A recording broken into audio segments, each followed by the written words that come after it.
সুপ্রভাত, আবার চলে এলাম সকলের সামনে আমাদের রান্নাঘরে। আজকে আমি তৈরি করে দেখাবো লাউ পাতায় মুড়িয়ে কুচো চিংড়ির রোল। এটা করতে লাগবে লাউ পাতা, কুচো চিংড়ি, পেঁয়াজ কুচোনো, রসুন, কাঁচা লঙ্কা, ধনে পাতা, সাদা সর্ষে আর কালো সর্ষে ভিজিয়ে রেখেছি, নুন, হলুদ, লাল লঙ্কার গুঁড়ো, কাশ্মীরি লঙ্কার গুঁড়ো, চালের গুঁড়ো, বেসন আর পাতিলেবু। প্রথমে আমি মিক্সির বাটিতে ভালো করে চিংড়ি মাছটা আগেই আমি ধুয়ে পরিষ্কার করে রেখেছি। এবার মিক্সির বাটির মধ্যে কুচোনো চিংড়ি মাছটা, রসুন, তারপরে সাদা সর্ষে আর কালো সর্ষে যে ভিজিয়ে রেখেছি এটাকেও দেবো, দিয়ে এবার কাঁচা লঙ্কা একটু দিয়ে আমি মিক্সির বাটির মধ্যে ওটাকে ভালো করে আমি পেস্ট করে নেব। নিয়ে এবার কড়াইতে সাদা তেল, প্রথমে সর্ষের তেল দেবো, সর্ষের তেল দিয়ে একটু গোটা জিরে ফোড়ন দিয়ে পেঁয়াজ কুচোনোটা দিয়ে দেবো। এবার পেঁয়াজটা নাড়াচাড়া করে যখন একটু লাল লাল হয়ে যাবে তখন এই মশলা পেস্টটাকে আমি ওর মধ্যে দিয়ে দেবো। দিয়ে এবার পরিমাণ মতো নুন, হলুদ, তারপর স্বাদ মতো একটু চিনি আর লাল লঙ্কার গুঁড়ো, কাশ্মীরি লঙ্কার গুঁড়ো দিয়ে এগুলো দিয়ে ভালো করে মশলাটাকে আমি একদম কষিয়ে নেব।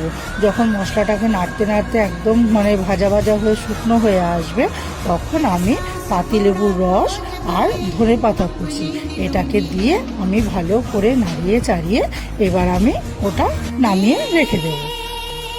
এবার পুরটা ভালো করে নাড়িয়ে চাড়িয়ে যখন শুকনো হয়ে গেল, আমি তো আগেই বললাম পাতিলেবুর রস আর ধনে পাতাটা দিয়ে নাড়িয়ে চাড়িয়ে নামিয়ে রাখবো।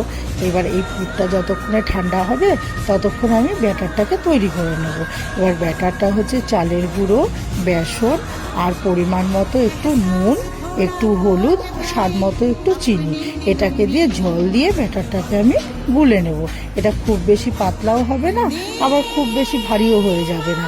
এবার ব্যাটারটা যতক্ষণে গুলে নিলাম, এবার ওদিকে আমার পুরটাও ঠান্ডা হয়ে গেল। এইবার আমি লাউ পাতাগুলোকে একটা একটা করে আমি সাজিয়ে নিয়ে এবার যে পুরটা করেছি ওটা আট আট করে একটু মুঠ করে নিয়ে পাতার মধ্যে দিয়ে মাঝখান থেকে মুড়িয়ে আমি দুপাশ থেকে আমার পাতাগুলোকে মুড়িয়ে সুন্দর করে রোলের মতো করে আমি একটা করে কাঠি দিয়ে নিয়ে আমি ওগুলোকে রেডি করে নেব, তাহলে রোলটা খুলেও যাবে না। এবার যখন সব রোলগুলো তৈরি হয়ে গেল, এবার আমি কড়াইতে সাদা তেল দেবো, সাদা তেল গরম করে এবার ওই রোলগুলোকে ব্যাটারে চুবিয়ে নিয়ে এবার আমি তেলের মধ্যে দিয়ে দেবো। এবার যখন আমি তেলের মধ্যে ছেড়ে দেবো, একটা দিক যখন হয়ে যাবে তখন আমি কি করব, কাঠিগুলোকে সবগুলো খুলে নেব, নাহলে তো এবার জিনিসটা উল্টানো যাবে না।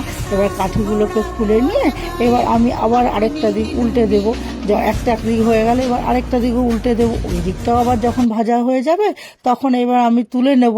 তাহলেই তৈরি হয়ে যাবে আমার লাউ পাতায় মোড়া কুচো চিংড়ির রোল।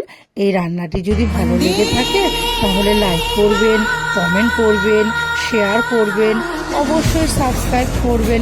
ধন্যবাদ।